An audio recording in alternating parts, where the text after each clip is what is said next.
따라 하실까요? 가정의 유익. 1852년 4월 9일 날 알제리 티니스라고 하는 곳에서 미국 영사 한 분이 풍토병으로 죽었습니다. 그로부터 31년이 지난 후에 미국 정부가 군함을 보내서 그 유해를 미국으로 모셔왔습니다. 유해를 실은 배가 뉴욕항에 들어왔을 때 군악대가 연주를 하고 조가를 부르고 예포 소리가 울려 퍼지는 가운데 대통령을 위시한 모든 국무위원을 포함한 수많은 사람들이 그 유해를 맞이했습니다. 이분이 유명한 정치인도 아니죠. 영사라는 건 대사 다음의 직급이거든요. 그 다음에 유명한 배우도 학자도 작가도 아니었습니다. 그렇다면 이분이 무슨 애국적인 일을 했길래 그런 것일까? 그것은 다름이 아니라 그 당시 미국에서 가장 유행한 노래의 작사가였습니다. 여러분들도 다 아는 노래입니다. 홈 스위트 홈. 즐거운 곳에서는 나로라 하여도 내 쉴 곳은 작은 집 내 집뿐이리 내 나라 내 기쁨 길이 쉴 것도 꽃 피고 세우는 집 내 집뿐이리 오 사랑 나의 집 즐거운 나의 꽃 집 내 집뿐이리 즐거운 나의 꽃 내 집뿐이리. 존 하워드 페인이라는 사람인데요, 가정은 참으로 행복하고 가정은 우리의 힘의 원천이다, 그런 좋은 우리에게 위로와 평안을 주는 가사를 지은 사람이기 때문에 그렇게 많은 분들이 나와 그 유해를 영접한 것이죠. 가정은 가족들이 모여 살고 그곳에 참 사랑과 행복이 있는 곳이 되어야 합니다. 집이 크고 호화롭고 평수가 넓다고 해서 그것이 행복이 아니죠. 그 인류 호텔에 들어가서 부흥회를 다니다 보면 잘 때가 있어요. 한 번은 태국인가? 필리핀이구나. 필리핀에 갔는데 호텔이 동이 나가지고 제가 이제 예약을 미리 우리 팀들이 했는데 우리 그냥 다른 팀들을 받느라고 예약한 방이 떨어져가지고 제 방을 뭘 줬느냐 하면 대통령이 묵던 방을 저한테 줬어요. 방이 3개고 화장실이 3개가 있고 막 회의하는 테이블이 몇십 명이 앉을 수 있는 그런 방을 저한테 줬어요. 그러면 밤에 잘 때 이 방에서 3시간 자고 저 방에서 3시간 자고 그렇게 돌아가 잡니까? 불편해요. 그런 데서 이틀을 살 수가 없더라고. 집은 내 집이 평안한 거죠. 여러분이 살고 있는 집이 정말 행복한 집이 될 수 있기를 간절히 바랍니다. 그런데 이렇게 웃음이 있고 안식이 있고 행복이 있어야 될 가정이 이제 점점 무너지고 있다고 하는 거예요. 세상이 무너지기 전에 뭐가 무너질까? 가정이 무너진다. 이게 사회학자들의 이야기지요. 하나님이 세상에 직접 세우신 기관이 두 기관이 있어요. 하나는 에덴 동산에서 가정을 만드셨어요. 가정에는 뭐가 있어야 될까? 뭐니 해도 돈이 있어야지. 그런데 아니에요. 에덴 동산에서 가정을 만드신 까닭은 에덴이라는 이름의 뜻이 담겨 있어요. 에덴이 기쁨이라는 뜻이에요. 가정엔 무엇이 있어야 된다? 기쁨이 있어야 된다. 두 번째 기관이 교회를 만드셨어요. 교회는 마가다락방에서 120명의 문도가 열흘간 뜨겁게 기도하다가 뭐가 임했어요? 성령이 임했어요. 교회는 뭐가 충만해야 된다? 아니지, 성질이 충만해야 되지. 성질 충만한 사람들이 교회를 장악해요. 그러면 교회 망하는 거예요. 교회는 뭐가 충만해야 된다? 성령이 충만해야 된다. 이게 교회 본질이에요. 가정은 이제 최상의 학교이고 그 학교의 교과 과정은 사랑이라고 페스탈로치가 말했어요. 예. 인간은 누구나 가정에서 태어나 가정에서 성장하지요. 그래서 그곳에서 행동 양식을 배우고 인격을 형성해요. 세상에 공교육이 세워지기 전에 학교가 유일한 학교가 가정이었잖아요. 가정에서 모든 걸 배우는 거지요. 가정에서 선생님은 누굴까요? 부모님이지요. 지금은 부모님들이 가르쳐야 될 가정교육을 전부 공교육이 발달하면서 학교에 맡기고 선생님에게 위탁했어요. 이것은 실수가 되는 거예요. 가정에서 가르쳐야 될 마땅한 교육을 부모님들이 유기하면 안 되는 거지요. 보세요. 지금은 아이들이 줄어들어서 한 반에 30명 내외가 됐지만 우리 때는 60명, 70명이었어요. 그러니 어떻게 선생님이 아이들의 인격 교육까지 하겠어요? 지식 전달하는 것도 바쁜데. 그래서 우리 때는 선생님들이 주로 몽둥이를 들고 다니고 체육 선생님, 교련 선생님은 야구 배트를 들고 다녔어요. 야구 배트는 야구 공을 치라는 것인데 주로 우리 엉덩이를 쳤죠. 그런데 그런 데다가 자녀들의 교육을 맡길 수는 없는 거죠. 부모님들은 돈을 냈다고 학교가 책임지는 것 아니라는 걸 알아야 되죠. 가정에서 인격이 형성되고 정서가 자리 잡게 되는 것이지요. 그래야 참된 인간으로 자라갈 수 있는 것입니다. 지금 서구 세계가 병들었죠. 그래서 많은 가정들이 붕괴되고 막 절반 정도가 이혼을 하고 그런 일들이 벌어졌어요. 결선 가정에서 사랑을 먹어야 될 자녀들이 사랑을 받지 못하고 이렇게 자라나지요.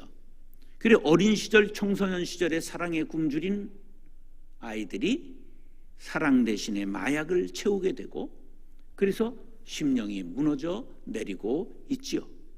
하나님의 자녀가 아닌 사탄의 노예가 되는 것입니다.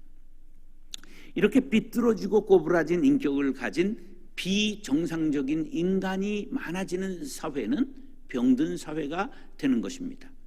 그런데 이런 얘기가 서구 사회의 문제만은 아니고 우리의 이야기가 되어가고 있습니다. 그래서 우리의 이혼율이 OECD 회원 국가 중에 지금 첫 번째를 달리고 있다는 놀라운 사실입니다. 생활 패턴이 달라지면서 여성 취업도 늘어나고 있죠. 그래 부모님의 사랑이 대신해야 될 그 자리를 돈이 대신하고 있습니다. 아이들을 놀이방과 학원에 맡기게 되는데 애들이 학원에 가서 뭘 배웁니까? 학원에 가는 아이들의 95%는 그걸 학원 운영위원으로 임명을 받는 거예요. 학원을 운영하기 위해서 도움을 주기 위해 가는 거지 거기 가서 지식을 뽑아오는 아이들은 5%도 안 되는 거죠. 그래도 악착같이 뒤지기 싫으니까 학원에 보내잖아요. 그런데 거기에서 인격 교육은 기대할 수가 없는 것이지요. 돈이 사랑보다 앞선 가정은 병든 가정이에요. 인간다움보다 학력이 강조되는 사회도 병든 사회입니다. 그 속에서 자란 사람은 병든 사람이 될 수밖에 없고, 병든 사람들이 모여든 사회는 불건전한 사회가 될 수밖에 없습니다. 이것이 우리 세상의 문제요, 우리 모두의 문제가 된 것입니다. 사랑하는 형제 자매 여러분, 오늘 말씀을 통해 은혜 받고 하나님께서 세우신 가정을 온전하게 만들어가는 성도들이 될 수 있기를 축복합니다. 따라서 부부가 중심이 되어야 합니다. 자, 5월은 가정의 달이라고 그러는데 5월에 어떤 기념일들이 있는가 볼까요? 1일은 근로자의 날, 5일은 어린이날, 8일 오늘은 어버이날, 11일은 입양의 날이에요. 15일 스승의 날, 16일 성년의 날, 21일은 둘이 하나 되어 뭘까요? 부부의 날입니다. 대부분 가정과 관계된 날들이죠. 그래서 5월을 가정의 달이라고 불러요. 자, 가정은 부부가 둘이 하나 되어 최소의 단위로 이제 가정을 이루게 되는 거예요. 가정은 당연히 부부가 중심이 되어야 합니다. 그러면 한번 우리 가정을 생각해 보세요. 우리 가정은 부부가 중심인가? 아니면 부모님 중심인가? 한번 생각해 보세요. 옛날 가정들은 부부 중심이었어요? 부모님 중심이었어요? 네, 부모님 중심이었죠. 그 효도가 제일의 가치였기 때문에 그래요. 그러면 지금 현대화돼서 부부 중심이에요? 아니면 자녀 중심이에요? 솔직히 고백하네요. 지금은 새끼 중심이에요. 이건 동물적인 거예요. 어떤 동물들도 전부 자손 번식이 최고의 그 DNA이기 때문에 그 자식들을 위해서 살아요. 얼마나 헌신적인지 몰라요. 그런데 가정은 부부가 중심이 되어야 합니다. 옛날 부모 중심이었던 사회에서는 부부가 서로 바라보고 팔짱 끼고 손잡고 절대 할 수 없었어요. 그래서 남녀 간에 내외한다고 그랬어요. 서로 모른 채 하는 거예요. 자, 그러다가 이제 부부 중심이 될 수 있었는데 지금은 또 자식 중심이 되었어요. 그래서 모든 중심이 자녀 중심이 됐기 때문에 지금은 또 부부 간의 문제가 많이 발생하고 있는 것이 가정의 문제입니다. 자녀를 위한다는 것은 당연한 거예요. 그럼에도 불구하고 자녀들 앞에서 꼭 부모님들이 사랑을 나누어야 돼요. 근데 자녀들 앞에서 사랑을 나누지 않고 있을 때는 주로 싸워요. 그리고 문 걸어 잠고 들어가서 사랑을 나눠요. 그 아이들이 사랑하는 법을 가정에서 배우지 못합니다. 싸우는 법만 배워요. 이 가정교육이 잘못되어 가고 있는 거지요. 자, 여러분들은 밖에 나가서 메뉴를 정할 때 어른이 정합니까? 아이들이 정합니까? 자, 할머니가 가령 오늘 빈대떡 먹자. 근데 아이들이 빈대떡이 뭐야? 피자 먹어야지. 그럼 어느 거로 결정해야 돼요? 그날 빈대떡 먹었다가는 뭐 완전 산통 깨지는 거예요. 주둥이가 다 빨라오고, 예? 그리고 이제 앙앙불락하지요. 그래서 이제 애들을 따라 살아요. 그 교육이 잘 안 됩니다. 그런데 이스라엘 사람들은 참 대단해요. 3대가 모여도 반드시 전통 음식을 먹어요. 그래서 자녀 중심이 아니라 부부 중심의 가정을 이끌어가고 있어요.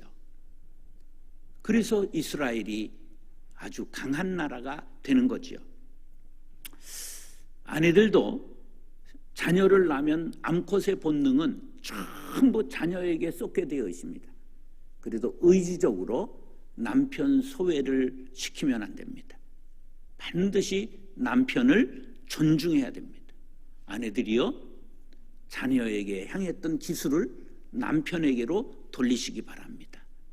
또 남편으로 돌리라고 그러니까 남쪽으로 돌리라는 줄 알고 그러지 마시고, 자, 18절 19절 시작. 아내들아 남편에게 복종하라. 이는 주 안에서 마땅하니라. 남편들아 아내를 사랑하며 괴롭게 하지 말라. 이 부부 생활의 원리를 제시해 주고 있는데요. 아내가 남편에게 복종하라고 말씀하고 있어요. 예. 이 말씀은 아내들이 제일 어기고 있겠죠. 요새는 남편들이 아내에게 복종하는 세상이 됐죠. 나도 정말 왜 그의 앞에 서면 왜 작아지는지, 막 정말 덩치나 큰 여자 앞에서 작아지면 내가 근데 우리 집 사람은 1m 49.8이야. 거기다가 41kg를 넘겨본 적이 없어. 근데 성질은 또 9단이라. 그냥 들어갈 때 기어 들어가고 기어 나올 생각을 하면 더러워, 정말 더러워. 근데 세상에 이렇게 물구나무가 섰어요. 근데 그게 가정의 평화가 되니까 그저 참고 사는데, 그 여자들은 잘 아셔야 돼요. 하나님께서 여자를 만들 때 머리로 만드셨어요? 돕는 배필로 만드셨어요? 돕는 배필로 만들었어요. 그럼 돕는 사람이 똑똑해야 돼요? 도움 받는 사람이 똑똑해야 돼요? 돕는 사람이 똑똑해야 돼요. 그래, 여자가 똑똑한 거야.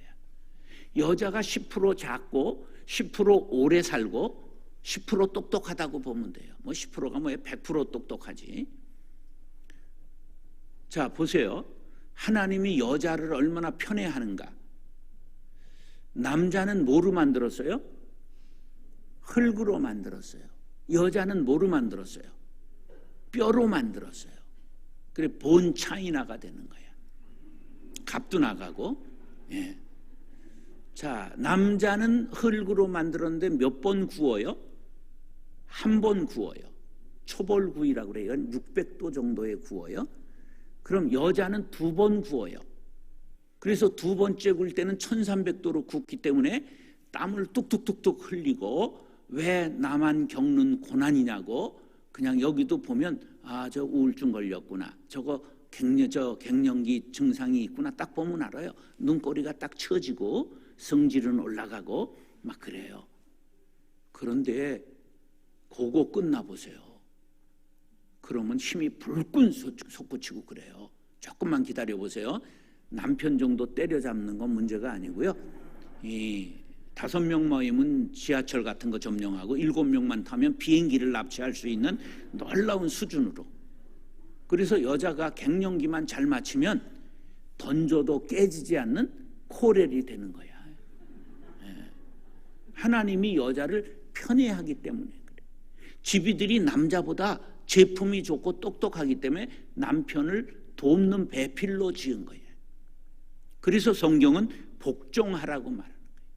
이 복종은 의지를 가져야 되는 거예요.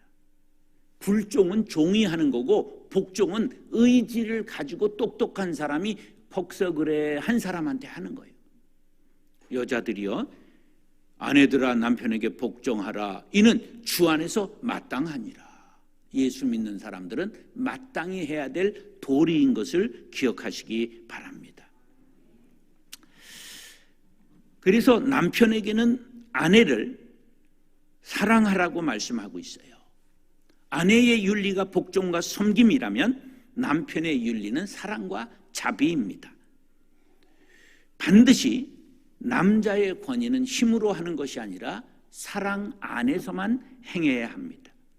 서로 사랑하며 섬기는 모습으로 부부가 가정의 중심이 될 때 자녀들의 일생은 행복한 생애가 전개되는 것입니다. 왜? 자연적으로 삶의 방식을 배우게 되기 때문입니다. 창세기 2장 24절 시작. 이러므로 남자가 부모를 떠나 그의 아내와 합하여 둘이 한 몸을 이룰지로다. 자, 옛날엔 남자가 부모를 떠나야 부부가 하나가 되는 거예요. 근데 요새는 누가 부모를 떠나야 될까? 여자가 부모를 떠나야 됩니다. 요새는 딸들이 절대 친정 끼고 삽니다. 우리 딸만 둘인데 연년들이 엄마를 얼마나 볶아먹고 데쳐먹고 튀겨먹고 삶아먹는지 내가 보기에 저 왼수 같은 것들 그런데 말을 못하는 거예요. 내가 뭘 해준 게 있어야 말을 하지. 딸만 두면 비행기 탄다고? 천만에. 비행기 타기 전에 부엌에서 과로사 한다는 놀라운 사실. 여러분, 부모를 떠나야 둘이 한 몸, 한 마음이 된다는 걸 알아야 합니다. 부모는 같이 사는 게 아닙니다. 섬기는 거지. 자녀는 사랑하고 교육하는 거지 자녀하고 사는 것이 아닙니다. 떠나보내는 연습을 하는 거예요. 이 합리적인 서구 사람들은 얼마나 냉철하냐? 어려서 부모가 데리고 자요, 따로 재워요. 우리는 캥거루족이라 40이 돼도 안 떨어지잖아. 여러분, 교육을 잘 성경적으로 여러분들이 깨닫고 가정을, 부부 중심의 가정을 만들리라 다짐하시면 아멘 하시기 바랍니다. 그런 가정 될지어다. 두 번째로 따르셔. 부모님께 순종해야 합니다. 순종이라는 뜻을 모르는 사람이 어디 있겠어요? 부모님께는 순순히 따르는 것이 순종이에요. 신앙의 영역에서 제일 중요한 게 뭐냐면 순종입니다. 하나님의 말씀을 듣고 그대로 준행하는 일을 순종이라고 말하는데, 하나님께서 믿는 사람들에게 최종 시험 코스가 있는데 순종 코스입니다. 왜 그럴까? 순종이 믿음과 직결되기 때문입니다. 믿음의 조상이 누굽니까? 아브라함. 아브라함이 무슨 시험을 통과했기 때문에? 순종 시험을 통과했기 때문입니다. 자, 창세기 22장 11절로 22절 시작. 여호와의 사자가 하늘에서부터 그를 불러 이르시되 아브라함아 아브라함아 하시는지라. 아브라함이 이르되 내가 여기 있나이다 하매, 사자가 이르시되 그 아이에게 내 손을 대지 말라. 그에게 아무 일도 하지 말라. 내가 내 아들 내 독자까지라도 내게 아끼지 아니하였으니 내가 이제야 네가 하나님을 경외하는 줄을 아노라. 하나님께서 아브라함을 시험하셨어요. 무슨 시험? 순종 시험. 아들을 바치라 했더니 바치잖아요. 칼로 내리치잖아요. 하나님이 깜짝 놀라셨어요. 아브라함아 아브라함아, 깜짝 놀라셨어. 그러면서 그 아이에게 손을 대지 말아라. 아무 일도 하지 말아라. 그래서 아브라함이 믿음의 조상이 된 것입니다. 그런데 순종시험에 불합격한 사람의 이야기가 성경에 나와요. 이스라엘의 초대왕 이름이 뭡니까? 사울이죠. 사울은 얼마나 얼짱 몸짱, 그냥 너무 잘생긴 준수한 사람이라, 성경에 준수한 사람이라 이렇게 나오는 사람 몇 사람 없어요. 잘생긴 사람이었어요. 키가 다른 사람들의 머리 하나가 더 큰 사람이었어요. 그랬는데 그가 아말렉과의 싸움에 나가기 전에 전쟁에 승리하게 되면 사람도 짐승도 진멸하라는 명령을 받았습니다. 전쟁에 승리했습니다. 그런데 보니까 너무 이 살찐 송아지, 토실토실한 암양을 보면서 그것을 욕심이 생겨서 죽이지 않고 끌고 와서 우리에다 가두었습니다.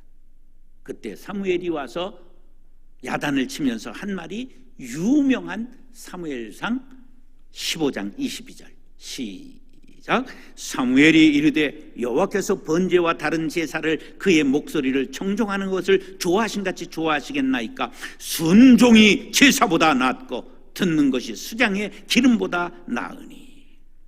순종이 무엇보다 낫다고요? 제사, 예배는 우리의 최고의 가치입니다. 기독교의 최고의 가치가 뭐라고요? 예배입니다.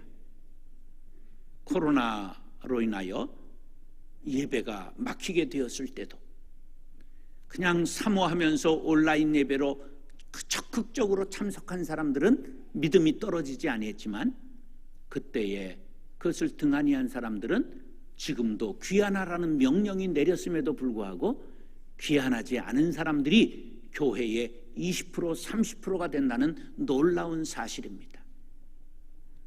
그런데 최고의 가치인 예배, 제사보다 귀하다고 한 것이 성경에 하나 있으니 뭐라고요? 순종이 제사보다 낫고. 이건 무슨 뜻이냐면 순종 없는 제사는 헛것이다. 하나님이 받지 않는 제사다. 그러한 말씀입니다. 반드시 순종 있는 예배를 드리시기를 바랍니다. 그래서 버림을 받게 됐잖아요. 성경에는 5가지 순종이 나와요. 첫째는 자녀가 부모에게, 아내가 남편에게, 제자가 스승에게, 종이 주인에게, 백성이 주권자에게 순종하라고 말씀하고 있습니다. 자녀가 순종해야 될 것에 대하여 20절은 이렇게 말씀합니다. 시작. 자녀들아 모든 일에 부모에게 순종하라. 이는 주 안에서 기쁘게 하는 것이니라. 자, 다시 한번 읽을까요? 시작. 자녀들아 모든 일에 부모에게 순종하라. 어떤 일에? 모든 일에 부모에게 순종하라는 거예요. 자, 부모가 낳아주고 키워주었다는 생물학적 원인과 윤리적인 견지에서 존경하고 우리가 따라야 될 뿐만 아니라 보다 근본적인 원인은 하나님께서 하나님의 대리자로 부모님을 임명했기 때문이라는 것을 알아야 됩니다. 부모님 앞에 순종하는 것이 누구에게 순종하는 거예요? 바로 하나님께 순종하는 것이기 때문입니다. 십계명이 두 부분으로 나눕니다. 1부터 4계명은 대신계명, 5계명부터 10계명은 대인계명으로 윤리적인 것을 말합니다. 그 중에 제일이 뭡니까? 내 부모를 공경하라가 바로 대인계명의 첫째입니다. 땅에서 잘되고 장수하리라는 약속이 있는 첫 계명을 두신 거예요. 어렵기 때문에 그렇죠. 그래서 우리가 모든 일에 순종하라고 했잖아요. 모든 일에. 그래서 교회 가지 말아라. 그런 일이 있을 경우 어떻게 해야 될까? 그 갈등이잖아요. 모든 일이라고 그랬는데 이 모든 일이라고 하는 건 뭐냐? 부모님이 하나님의 명과 다른 것을 말씀할지라도 혈기로 반항하거나 거역하지 말고 잘못된 요구에 대해서도 지혜롭게 말씀을 드릴 수 있어야 한다. 그러한 뜻입니다. 그러니까 부모님 앞에 대하여 막 혈기를 부리고 대들고 하면 절대 안 되는 것이지요. 그래서 우리가 예수님의 모습을 본받아야 됩니다. 예수님은 하나님께만 순종한 것이 아니라 육신의 부모님에게도 순종한 모범을 보이셨습니다. 누가복음 2장 51절 시작. 예수께서 함께 내려가사 나사렛에 이르러 순종하여 받으시더라. 그 어머니는 이 모든 말을 마음에 두니라. 빌립보서 2장 8절 시작. 사람의 모양으로 나타나사 자기를 낮추시고 죽기까지 복종하셨으니 곧 십자가에 죽으심이라. 하나님께 복종했을 뿐만 아니라 육신의 부모님 앞에도 순종했다. 이것이 예수님이 우리들에게 보여주신 순종의 모범입니다. 룻기를 한번 보십시오. 그것은 우리에게 육신의 부모님 앞에 순종을 가르치기 위해 두신 말씀입니다. 그 결과가 어떻게 됐습니까? 룻이 바로 이방 여인 시어머니를 목숨 바쳐 공경했더니 그 땅에서 복을 받았을 뿐만 아니라 신령한 복을 받았는데 그 가문에서 누가 태어났을까요? 다윗 왕이 태어났어요. 그 가문에서 이어서 누가 태어났을까요? 예수님이 탄생하셨습니다. 바로 부모를 공경하고 순종하는 자에게 주실 상급이 이렇게 어마어마하게 크고 아름답고 영화롭다는 것을 룻기를 통해서 우리에게 가르쳐주고 있는 것입니다. 사랑하는 형제 자매 여러분, 자녀들 앞에서 부모님께 순종하는 모습을 보이면 효도하는 모습은 자연히 자녀들에게 교육이 되고 순종하는 자녀들이 가정에서 자라나게 될 것입니다. 부모님께 순종하여 자손만대 복을 받게 되시기를 예수님의 이름으로 축원합니다. 따라서 자녀를 바르게 양육해야 합니다. 부모를 함부로 대하면 그것을 본 자녀들이 당신을 나중에 함부로 대합니다. 부모님 앞에 효도하는 모습을 보고 자라면 자녀들이 나를 효하게 되는 것이지요. 우리가 자녀들을 위해서 얼마나 희생하는지 몰라요. 기러기 아빠가 되어가면서도 희생하지요. 그러나 그것이 꼭 좋은 것은 아니에요. 성공적인 자녀 교육법은 뭐냐면 아이와 눈높이를 맞추어라. 혹시 여러분들 비행기 타면 승무원 이쁜 아가씨들이 뭐를 얘기를 할 때 위에서 내려보면서 얘기를 할까요? 무릎을 꿇고 눈을 맞추고 얘기를 할까요? 그게 바로 자녀들 교육법이 그러해야 함을 가르쳐 주는 거예요. 신교육 100년 역사상 우리나라 교육 용어 중에 제일 훌륭한 용어가 뭘까? 가르쳐 주고 지금 하잖아. 눈높이입니다. 피교육자와 눈높이를 맞추어야 되는 거예요. 오늘 보니까 성가대 지휘하는 분이 너무 노래를 잘하는 거야. 제가 꿈이 은퇴하고 가곡 300곡 부르기였어요. 그런데 임영웅이가 나오는 걸 보고 내가 너무 절망해가지고 나는 아니다. 그리고 그걸 미션을 버렸어요. 찬송가를 저렇게 잘하는 거예요. 예. 그런데 너무 본인이 잘하기 때문에 이 아래 것들하고 안 맞을 수가 있어. 눈높이를 낮추세요. 눈높이를. 아우 내가 정말 저렇게 잘하면 내 사랑 목련화이야 막 이런 거를 내가 300곡 하고 싶었다 그런 말이에요. 근데 안 돼도 그만 내 실력 갖고는. 그래서 포기했어요. 정말 제일 부러워요. 노래 잘하는 사람들이. 이 눈높이가 중요하다 그런 말이에요. 그 다음에 가족 간의 대화를 잘 나누어야 돼요. 그 다음에 어릴 때부터 책을 가까이 할 수 있도록 해야 되고 공부가 모든 것이 아니라는 것을 깨우쳐 주어야 됩니다. 공부 말고도 많은 재주들이 있다는 걸 깨우쳐 줘야 돼요. 못하는 것을 책망하기보다는 잘하는 것을 칭찬해야 됩니다. 미국에서 자녀가 6남매 있는데 예일대 아니면 하버드대를 다 갔어요. 그래가지고 미국에서 그냥 주목하고 뉴스에 나오고 방송에서 막 다룬 가정이 있는데 놀랍게도 한국인 가정이었어요. 고홍주, 전혜성 부부가 박사인데 그 자녀들이 너무 잘된 거예요. 그래서 이제 그 인터뷰한 걸 봤더니 방법이 다른 게 아니라 밥상머리 교육을 했다. 식탁에서 반드시 좋은 얘기를 하고 거기에서 칭찬하고 격려하고 하나님 말씀을 나누었다는 거예요. 여러분 밥상머리에서 잔소리예요, 칭찬해요? 잔소리하면 체하는 거예요. 그게 독이 되는 거야. 그러니까 이것이 유대인의 교육법이에요. 유대인의 교육은 어디에서 이루어지느냐? 밥상머리에서 이루어져요.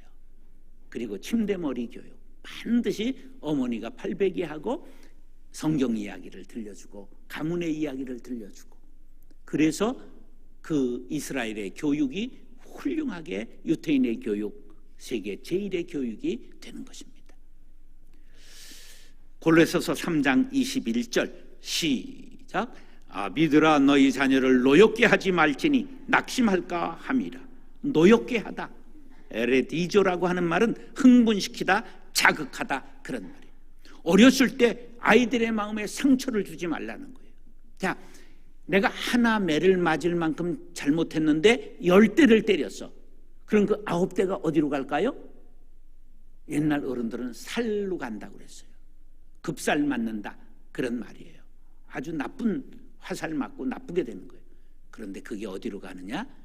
마음의 상처로 쌓이게 돼서 나중에 분노로 폭발하고 그것이 부메랑이 되어 부모님께 돌아오는 것입니다. 그렇기 때문에 아이들을 칭찬과 격려와 사랑으로 교육해야 되는 것입니다. 부모는 일방적으로 존경받을 것, 순종하라고 외치는 권위자가 아니라 하나님께서 주신 선물인 자녀들을 주의 교양과 훈계로 바르게 키워야 될 청지기임을 깨달아야 합니다. 시편 127편 3절로 5절 시작.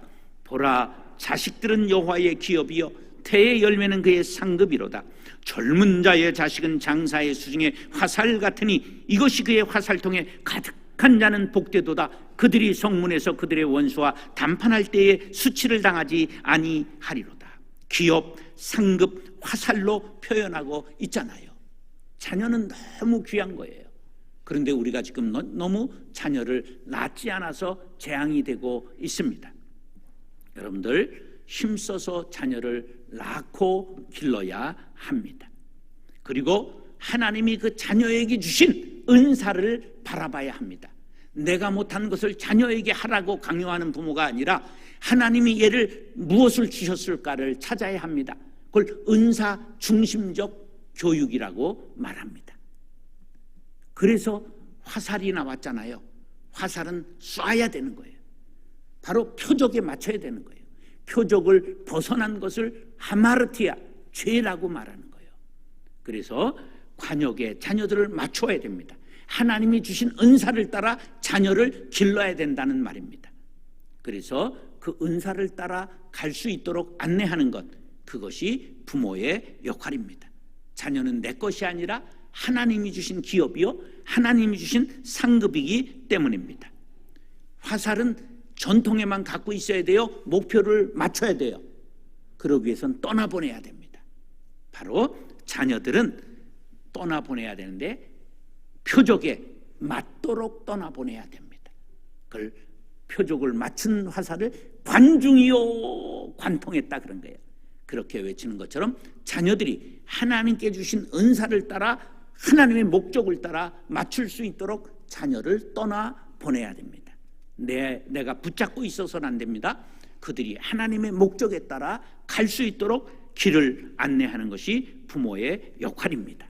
미국 매사추세츠의 뉴샴프톤이라는 마을이 3,500명쯤 있는 작은 소읍인데 거기에 관광 올 수 있는 아무것도 없어요. 특산물도 없어요.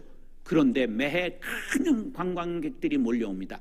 그 원인이 뭐냐면 조그만 오두막집에 있는데 오두막집에 도착한 사람들이 그 안내판을 유심히 봅니다. 이 집은 미국 역사를 새로 만들어낸 위대한 집이다. 수많은 인물이 여기에서 탄생했다. 지금으로부터 200여 년 전 조나단과 사라라는 부부가 12명의 자녀를 낳고 5대가 내려가는 동안 후손 중에 부통령 1명, 대학 총장 13명, 주지사 3명, 시장 3명, 변호사 149명, 판사 검사 48명, 선교사와 목사 116명, 사업가 75명, 발명가 25명, 교수 66명, 차관급 공무원 82명, 의사 68명이 배출되었다. 많은 학자가 그 가문을 연구했어요.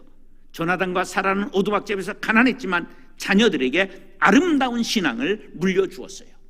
그래서 자녀들이 고난을 뚫고 성공하고 전능하신 하나님 앞에 예수님의 이름으로 기도하는 방법을 배워 기도의 사람들이 되어 미국의 거룩한 역사를 이루는 많은 위인들이 배출되었던 것입니다. 여러분, 자녀들에게 무엇을 교육하시고 남겨주시기를 원하십니까? 에베소서 6장 4절입니다. 시작. 또 아비들아, 너희 자녀를 노엽게 하지 말고 오직 주의 교훈과 훈계로 양육하라. 아멘. 사랑하는 형제 자매 여러분, 자녀를 주의 말씀으로 교육하고 하나님의 뜻을 따라 바르게 양육하여 자손 만대 축복의 강물이 흐르는 가정들이 될 수 있기를 예수님의 이름으로 축원합니다. 기도하겠습니다. 이 시대를 여러 가지 말로 표현하고 있지만 한마디로 표현한다면 스마트폰 시대입니다. 폰으로 해결하는 일들이 참 많아졌습니다. 신앙생활도 이에 포함됩니다. 크리스찬들이 복음 앱을 잘 활용하면 감사와 감동이 가득한 은혜의 도구가 되지만 세상적인 앱을 사용하는 시간이 많아질수록 믿음에서 멀어지게 됩니다. 특히 다음 세대들이 폭력적 게임이나 선정적 영상에 중독되면 영적, 지적, 정서적으로 피폐하게 됩니다. 청소년을 비롯하여 유아에서 노년까지 스마트폰을 은혜의 도구가 되도록 하는 것이 시대적 사명입니다. 크로스로드 복음의 운동에서 이 사명을 감당하기 위해 복음앱 플랫폼 감바구니를 개발하여 소개합니다. 감바구니에는 자체 개발한 복음앱과 성경 찬송, 묵상 연구, CCM, 미디어, 어린이, 교회 자료, 자녀 보호 등의 카테고리로 묶은 50여 종의 추천 복음앱이 담겨 있습니다. 각자의 신앙생활에 필요한 복음앱을 선택하여 항상 활용한다면 스마트폰은 은혜의 도구가 되어 경건한 신앙인이 될 수 있도록 인도할 것입니다. 자체 개발 복음앱으로 하루 한 절씩 성경을 암송할 수 있는 라크마 365, 모든 성도들에게 말씀이 생명이 되게 하는 유익한 복음 앱입니다.